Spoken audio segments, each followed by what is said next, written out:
यहाँ से आवाज़ आ रही है। आई होप पीछे सब लोग ध्यान दे पाएंगे, जगेंगे, जगे हुए होंगे। So I'm coming far from Chhattisgarh now, and yeah, the way we greet there is Jai Johar, welcome. And like Anup and many others, I'm also an alumni of IISA Pune, and it has played a big role in my journey in science education. So I would like to share how things have worked for me in life, just like Anup. So Anup, yeah, I've ended up in social sector, and you took up to entrepreneurship, and these are two different career paths which we went. So yeah, here's my story. So I did my 12th standards in PCM, and I hated biology. Biology was a subject where you had to mug up a lot. There's so many keywords. It's just boring. And yeah, that's the thing. Like science education and hate for biology. Then I ended up in IISA Pune, and it all changed. I met few passionate professors, and the way they were teaching was really beautiful. They would use hands-on examples and followed the experiential teaching pedagogy of let's say teaching, and it made biology really interesting for me.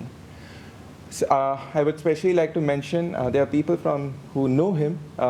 He used to be a science coordinator, I think lab coordinator there, Dr. Nilesh Danukar, and the way he was teaching science was, I would say, biology was really interesting.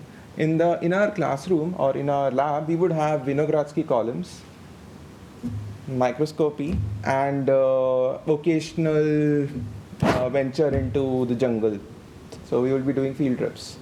And this was like struck with me. It's an interesting way of building an interest in science. And it was biology for me. I started falling in love with it.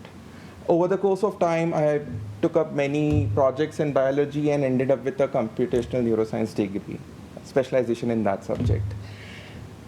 So along with this, like in Pune and even in Maharashtra, particularly this part of Maharashtra, Mumbai, there's a culture of trekking. Pune has a lot of young crowd, so as the case in Mumbai. And the trekking is an activity which connects you with nature and also the people around the city. So I remember my seniors and my own batchmates, we would go around to forts. There's this Torna fort, and it's in a village called Bhor. So you would take a bus to Bhor. And while coming back, it used to be very late. And the villagers and other people would support us. They would provide us accommodation. So it became a question to me, like, yeah, they are helping us so much. How can we pay them back, right? And the setting of the village was such. There's a temple. There are a few small houses, streets which are lit by solar panels, and we would spend time talking to the kids about stargazing. So I would throw light on an application called Stellarium. I hope few of you are aware of it. It's a beautiful app which helps in identifying the constellations in the sky. You can just download it on your phone, and just move your phone around the sky, and it will show the names of different planets or constellations. Simple thing, right? You don't even need a telescope to teach a kid about the sky. So here we are in the village late at night with few kids around us, and we are talking about a star which is moving like in a straight path. They used to call it Tuta Tara, but sorry, it was a misconception. It was not a Tuta Tara, but International Space Station. Every 90 minutes it would go around. It's a learning for them. Yes, there's a human made object in the space which is going around every 90 minutes. And so this small interaction, like it wasn't a small interaction, but a frequent interaction. Every Saturday we had our mess close. We would plan on such excursions, and this is where I got to interact a lot with the students and understand their curiosity. In one of the interactions, a child asked me a really good question. Sir, वहाँ पे वो solar panel है, और क्या इसको हम और बना सकते हैं क्या? लाइक महंगा होता है, तो इसको सस्ता बना दीजिए ना, चीप करने का कुछ नहीं. तो हमारे इंस्टीट्यूशन के बाजू में NCL है। यस, NCL में बहुत कुछ काम चल रहा था, लेकिन हमें भी नहीं पता था कि एग्जैक्टली इस डायरेक्शन में कोई एफर्ट ली जा रही है। तो फिर हमें लगा कि चलो बच्चों को क्यों ना हम मौका दें, वो आए, विज़िट करें हमारे लैब्स को और जाने कि आइसर में क्या काम चल रहा है और NCL में क्या चल रहा है। तो आइसर में हमारा एक इनिशिएटिव उस समय हमारे सीनियर्स ने शुरू किया था, उसका नाम था दिशा, एक साइंस आउटरीच इनिशिएटिव था। आज भी आई थिंक एग्जिस्ट कर रहा है वो, आई होप कर रहा हो, बहुत अच्छा इनिशिएटिव था। एंड उस इनिशिएटिव के चलते ही मेरा इंटरेस्ट साइंस एजुकेशन में बहुत बढ़ा कि कैसे लोगों का इंटरेस्ट बनाया जा सकता है, कैसे एक हमारा ऑब्जेक्टिव ये भी था कि इन स्टूडेंट्स को हम आइसर में एडमिशन दिलाना चाहते हैं। आई थिंक 2014 या 13 में एक कोई स्टूडेंट था जो क्रैक करके आ पाया था और बहुत बड़ा अचीवमेंट था। आइसर में आ पाना मतलब आपको बहुत सारे कॉम्पिटिटिव एग्जामिनेशंस निकालनी होती है, एक एप्टीट्यूड होना चाहिए आपका उसके लिए। और पहली बात, साइंस ले रहे हैं, राइट, इंजीनियरिंग नहीं ले रहे। इसने यहाँ पे एक बहुत इम्पॉर्टेंट डिसीजन लिया है कि मुझे जॉब रेडीनेस, जो एक हमारा कन्वेंशनल थॉट बन रहा था कि साइंस मतलब नौकरी नहीं मिलेगी, आप रिसर्च में रहोगे, फंसे रहोगे ज़िंदगी भर, 7-8 साल PhD में जाएंगे, क्या होगा, है ना, BTech की डिग्री में आप जल्दी से जॉब मिल जाएगा। ये इस चीज़ को वो ब्रेक करते हुए हमारे इंस्टीट्यूशन में आया, बहुत अच्छा किया। I still don't have an update on the kid अभी क्या कर रहा है, बट वो हमारे लिए एक अचीवमेंट था हमारे इनिशिएटिव का। उसके साथ साथ एक चीज़ आइसर की तरफ से हमें बहुत अच्छा अपॉर्चुनिटी मिला। हमारे यहाँ हर 3 महीने की छुट्टी होती है समर वेकेशंस में। वहाँ पे इंस्टीट्यूशन ने हमें अगस्त्या इंटरनेशनल फाउंडेशन भेजा था, जहाँ पे जो साइंस एजुकेटर्स हैं या जो साइंस अंडर ग्रेजुएट्स हैं, उनसे वो कंटेंट निकलवाना चाहते थे कि अच्छा आप लोग अलग अलग लैब में काम कर रहे हो, बहुत इंटरेस्टिंग काम कर रहे हो, क्या ये बच्चों को समझा सकते हो, क्या ये वो सीख सकें। तो हमने मॉड्यूल्स बनाए थे, एक सेल को कैसे समझाया जा सकता है लेमन की लैंग्वेज में, वहाँ पे हमने वो मॉडल्स बनाना शुरू किया था। सेल को एक सिटी के साथ कंपेयर करते हुए एक पोस्ट ऑफिस का मतलब छोटा सा सेल सिटी बनाया था, गोलगाई बॉडी, वहाँ पे एक पोस्ट ऑफिस था। तो ये बच्चों को समझा पाने में आसान हो रहा था। इसके अलावा बच्चों को ऑरिगेमी बहुत पसंद है। स्कूल्स में, गवर्नमेंट स्कूल्स में अगर आप जाएंगे, अभी मैं जहाँ पे काम कर रहा हूँ, रिसोर्स कंस्ट्रेंट है, बहुत कुछ नहीं मिलता है स्कूल में। हम ये सिखा के आते हैं कि everything around you is a TLM, teaching learning material. And उस एनवायरनमेंट में अगर आप बच्चों को कुछ इंटरेस्टिंग करवाना चाहते हो, इंटरेस्ट पकड़ के रखना चाहते हो, तो सिंपल आइटम्स आप यूज़ कर सकते हो। जैसे ऑरिगेमी, ये पेपर्स ही चाहिए, उनके कॉपी होती है, एक पेज फाड़ के वो कुछ बना सकते हैं, एंजॉय कर सकते हैं और सीख सकते हैं उसके बारे में। साथ ही साथ आपको इसके ऊपर बहुत ज़्यादा कंटेंट यूट्यूब में भी मिल सकता है। अगर आपको कोई सब्जेक्ट में कोई टॉपिक पढ़ाना है, उसके लिए पर्टिकुलर ऑरिगेमी वहाँ पे बाकायदा आपको मिलेगी। तो हमने ये सारी चीज़ें बहुत अगस्त्या फाउंडेशन में की। वहाँ पे हम बाकायदा मॉड्यूल्स बनाते थे और साथ में एक लेसन प्लान बनाने का कोशिश भी किया था कि अच्छा, जो रिमोट स्कूल्स होते हैं वहाँ पे वैन में जाया जाता है। अगस्त्या फाउंडेशन आपका आई थिंक IISc के कुछ मेंटर्स हैं जो जुड़ के उसको वो मॉनिटर कर रहे हैं कि वहाँ पे काम कैसे हो रहा है।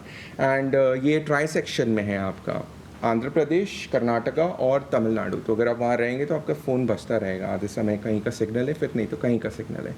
एंड यहाँ पे आपको वैन्स में बिठा के आसपास के स्कूल से ले जाया जाता है और साथ ही साथ आप कैरी करते हैं कुछ स्टेम किट्स, आपके कुछ बड़े मॉडल्स हो सकते हैं और आपको पढ़ाना होता है।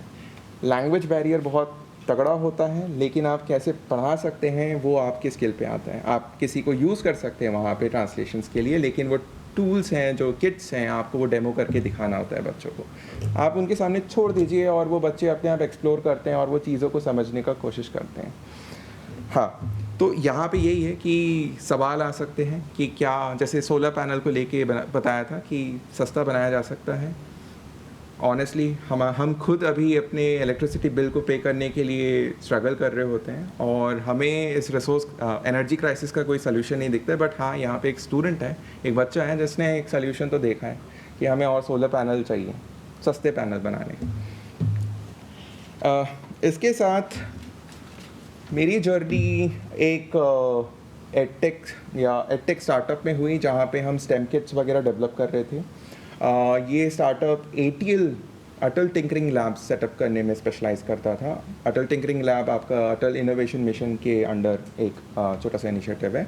क्लस्टर ऑफ स्कूल्स होते हैं, वहाँ पे एक स्कूल में वो लैब सेटअप किया जाता है जहाँ पे बहुत सारे आपके स्टेम टॉयज़ होंगे या साइंस किट्स होंगे, आर्डुइनो या फिर आपके रास्पबेरी पाई के बोर्ड्स होंगे, उनको वहाँ पे कोडिंग सिखाई जा रही होगी, रोबोट्स बना रहे होंगे। एंड वहाँ पे मुझे प्रोडक्ट इंजीनियर के तौर पे रखा गया था, जहाँ पे मैं कुछ ना कुछ मॉडल रेडी करूँ, टॉय रेडी करूँ। एंड उसके साथ साथ मुझे एक चीज़ सीखनी पड़ गई। ये साइंस में मतलब आईसर रहते हुए मैंने सीखा नहीं था कि पेडागॉजी क्या होती है, लर्निंग कैसे होती है। तो पियाजे की एक थियोरी है जो कहती है कि किस एज से किस एज तक क्या डेवलपमेंट देखने को मिलती है। तो हमने उसको ध्यान में रखते हुए कुछ टॉयज़ डिज़ाइन किए। तो मैं ये बोलना चाह रहा हूँ कि लर्निंग ऑन द गो होता है। आपको एक बार अपने आप को कूद जाना होता है उस सिचुएशन में, ना आप धीरे धीरे चीज़ें सीख रहे होते हो। अंडर ग्रेजुएट आई थिंक जब मैं कर रहा था उस समय ये चीज़ें नहीं थी, बट जैसे जॉब लिया तब आपने उसको पिक करना शुरू किया। उसके बाद ये हुआ कि स्टार्टअप में रहते हुए मैंने ये पाया कि बच्चे जब स्टेम टॉय से खेलते हैं तो बहुत खुश लगते हैं, उनको मज़ा आ रहा होता है, इंगेज हो रहे होते हैं। बट एक सवाल जैसे आया था कि लैब में बच्चे नहीं आना चाहते हैं, इंटरेस्ट नहीं लेते हैं। बट वही अगर आप उनके सामने साइंस किट रखेंगे तो वो इंटरेस्ट लेते हैं उसके साथ खेलने में। क्या हो रहा है, एक जो मेरे दिमाग में क्वेश्चन था कि वो शायद एंटरटेनमेंट ज़्यादा हो जा रहा है, वो केमिस्ट्री के आइटम्स हैं, कलर बदल रहे हैं, वो हो रहा है। तो ये एक दायरा मैंने रखते हुए, एक ही सोच रखते हुए मैंने ये क्वेश्चन किया था कि लर्निंग हो रही है, ये मैं कैसे पकड़ सकता हूँ, इसका क्या गारंटी है, राइट? क्या इंडिकेटर्स होने चाहिए मेरे पास। तो धीरे धीरे मैंने अपने आप को शिफ्ट किया असेसमेंट डोमेन की ओर। असेसमेंट्स में मैंने एक एजेंसी में काम करना शुरू किया न्यू दिल्ली में। और असेसमेंट में ऐसा माना जाता है कि जिन चीज़ों को आप मेजर नहीं कर सकते उन चीज़ों को आप वो अचीव भी नहीं कर पाओगे, राइट? या फिर इसको आप अलग वे में भी ले सकते हो, जिन चीज़ों को मेजर किया जा रहा है उतने चीज़ों को ही आप फोकस करके काम कर सकते हो। तो उस दायरे को बढ़ाया कैसा जाए, उसके ऊपर मैंने यूएस में एक फ्रेमवर्क है, नेक्स्ट जनरेशन साइंस स्टैंडर्ड्स या कॉमन कोर स्टैंडर्ड से उससे मिलता जुलता है, उसके बेटर है मैं बोलना चाहूँगा। तो उसको मैंने समझा वहाँ पे कैसे असेसमेंट्स होती है। पीसा एक अगेन काफ़ी पॉपुलर असेसमेंट है, इंटरनेशनली होता है। काफ़ी कठिन क्वेश्चन होते हैं और ये आपको एप्लीकेशन टेस्ट करते हैं, आपकी क्रिटिकल थिंकिंग स्किल्स को टेस्ट कर रहे होते हैं। तो एनजीएसएस को मैंने पाया कि इस चीज़ को वो काफ़ी अच्छे से हेल्प कर रहा था, लेकिन इंडिया के लिए ऐसा कुछ था नहीं। क्योंकि जब मैं इंडियन क्लाइंट्स के लिए क्वेश्चंस बनाता था, असेसमेंट टूल्स डेवलप करता था, वहाँ पे बहुत स्ट्रेट फॉरवर्ड क्वेश्चंस होते थे। ब्लूम टैक्सोनॉमी की ऐसे बात हो रही थी। ब्लूम टैक्सोनॉमी आपके 6 स्तर होते हैं, मैं बहुत सिंपल वाला बता रहा हूँ। रिमेंबरिंग से लेके क्रिएटिंग तक आपके कॉग्निटिव लेवल्स हैं। Creating is at the top. तो जो क्वेश्चंस होते थे वो मोस्टली अंडरस्टैंडिंग या फिर अप्लाइंग के आसपास रह रहे हैं। अप्लाइंग इज़ नथिंग बट आपको अगर चाय बनानी आती है या अगर आपको मैं रेसिपी दे दूँ तो आप चाय बना लेंगे, दैट्स इट। ये एक डिस्कनेक्ट मुझे दिखा और इसके साथ बहुत सारी अपॉर्चुनिटीज़ भी दिखी। सिस्टम में गैप था कि अगर आप उनको कुछ इंस्ट्रक्शन देते हो तो क्या वो उस इंस्ट्रक्शन को ठीक से फॉलो कर पा रहे हैं। एंड एक चीज़ पाया जाता है कि हमारे यहाँ इंस्ट्रक्शन हिंदी या इंग्लिश में ही दिया जाता है। एंड उसके साथ जो नेटिव लैंग्वेज अगर मराठी है किसी की या फिर छत्तीसगढ़ में छत्तीसगढ़ी और बहुत सारे ट्राइबल लैंग्वेजेस हैं, वो हिंदी उतने अच्छे से फॉलो नहीं कर पाते हैं। एंड दैट क्रिएट्स मिसकंसेप्शन, उनकी अंडरस्टैंडिंग में कहीं ना कहीं गैप्स आ जाती हैं। तो मुझे एक अपॉर्चुनिटी ये दिखी थी कि मिसकंसेप्शन एनालिसिस किया जा सकता है।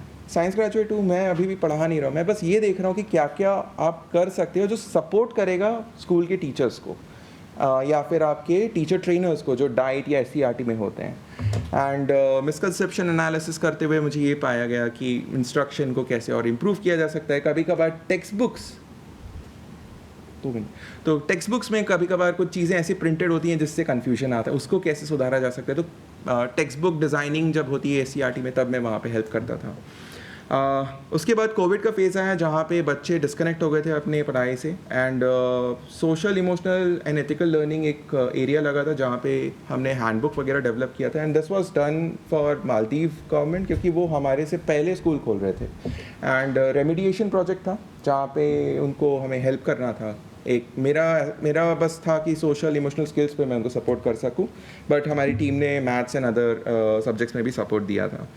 उसके बाद राजस्थान और तमिलनाडु में कॉम्पिटेंसी बेस्ड असेसमेंट्स पे हमने सपोर्ट किया। स्टेट को सक्षम बनाना, बेसिकली आप उनको बना के दे दोगे तो वो आपसे काम निकलवाएंगे, ये एक एटीट्यूड है। लेकिन अगर आप उनको शामिल करो तो वो थोड़ा सा हिचकिचाएंगे, बट बाद में वो काम सीख भी लेंगे और वो उस चीज़ का ओनरशिप भी लेते हैं कि अच्छा ये मेरा बनाया हुआ है, इस पर गलती नहीं हो सकती है, ठीक है। तो ये चीज़ हमने राजस्थान में किया था और उससे काफ़ी अच्छा एक लर्निंग निकल के आ रहा था कि स्टेट स्टार्स प्रोजेक्ट चल रहे हैं, वर्ल्ड बैंक फंडेड एक प्रोजेक्ट है, उसमें बहुत अच्छा परफॉर्म कर रहे हैं।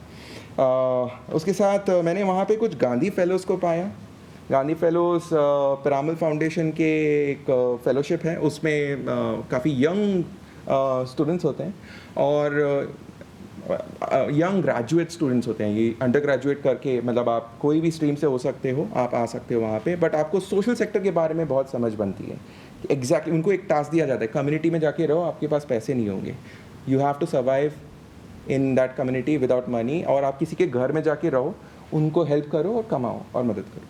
तो it's a very difficult task, but they do it, and ये मेरे लिए एक लर्निंग थी क्योंकि मैं वो कभी उस चीज़ को एक्सपीरियंस नहीं किया था। तो आज मैं छत्तीसगढ़ में टीचर्स के साथ काम कर रहा हूँ, स्पेशली फ्यूचर टीचर्स जो डीएलएड, बीएड, आईटीईपी में हैं, और इन टीचर्स को मैं कोशिश कर रहा हूँ कि जो फ्यूचर में रिक्वायरमेंट्स है, जैसे एआई है, डिस्ट्रप्टिव टेक्नोलॉजी है, वो एनईपी में भी इसके बारे में काफ़ी मेंशन किया गया है कि आपको पहले से तैयार करके रखना है। असेसमेंट्स हमारे सारे जो हम करते थे ट्रेडिशनली, वो बिगड़ गया है एआई के आने की वजह से। अगर आपको मैं कुछ LSRW पे 2 लाइन लिखो, LSRW मतलब लर्निंग, स्पीकिंग, राइटिंग, रीडिंग, इस पे अगर कुछ लिखो बोलता हूँ तो वो बस कॉपी पेस्ट कर दो ChatGPT में, आपको आंसर मिल जाएगा। तो ये असेसमेंट्स को पूरा डिस्टर्ब कर दिया है, जिससे मैं लर्निंग मेजर नहीं कर पा रहा हूँ, और इसी चीज़ को मैं चाहता हूँ कि इनको ना फेस करना पड़े, तो हम ट्रेनिंग्स करा रहे हैं, वर्कशॉप्स करा रहे हैं। एंड फ्यूचर टीचर्स जो हैं, उनके लिए डीएलएड, बीएड एक बैकअप नहीं होना चाहिए, राइट। ये ग्रेजुएट हैं, साइंस की डिग्री करके वो डीएलएड कर रहे होते हैं, कुछ लोग इवन एमटेक करके बीएड कर रहे हैं। इन्होंने बीएड और डीएलएड को बैकअप बना रखा है कि अरे यार कोई नौकरी नहीं मिलेगी हमें किसी सेक्टर में, तो हम टीचर बन जाएंगे। But sorry, teaching is a very big career. आप सेकंड पेरेंट हैं, एंड आपका जो भी आप बच्चों के साथ जैसे बातचीत करेंगे वो वैसे ही पिक करेंगे। So I am trying to make it an aspirational career for them. And साथ ही साथ सिस्टम आजकल बहुत डेटा पूछता है, जैसे किसी ने बताया था कि आई थिंक मेरी लास्ट टीम जो मेरे से पहले थे, उन्होंने बताया था कि हर चीज़ के लिए फंडिंग हमें लेनी होती है, तो डेटा शो करना होता है। सेम चीज़ है टीचर्स के साथ, आपको प्रमोशन चाहिए तो आपको अपना परफॉर्मेंस दिखाना होता है, and that comes out in the form of data. आप उसको इंटरप्रेट कर सकें, आप इम्प्रूव कर सकें। अगेन ये जो रिफ्लेक्शन की बात हुई थी, वो एक प्रैक्टिस हम डेवलप करवा रहे हैं, रिफ्लेक्टिव थिंकिंग की, जर्नलिंग की, जहाँ पे वो अपने जो खामियाँ हैं उनको लिखें and over the course of time improve करें। तो मैं बस एक ही लाइन से एंड करना चाहूँगा कि जो साइंस है, it is about asking questions, education is ensuring every child gets to ask theirs।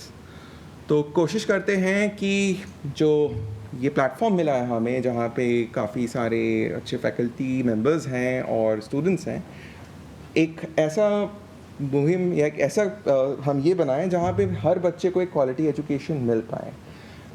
काफ़ी लोगों से मैंने ये जाना है कि उन्होंने चैलेंजेस रखे हैं अपने अंडर ग्रेजुएट या ग्रेजुएट स्टूडेंट्स के साथ, बट आई थिंक अपॉर्चुनिटीज़ बहुत है अगर उन्हें उस डायरेक्शन में एक्सपोजर मिले। हर कोई रिसर्च के लिए नहीं है। जैसे अनूप जी ने बताया था कि आईसर में शुरुआत में हमें बिल्कुल नहीं पता था कि हमारा क्या होगा। MS की डिग्री है, क्या करोगे आप? रिसर्च। तो यस, रिसर्च के अलावा हम बहुत कुछ कर सकते हैं, and there are many career paths.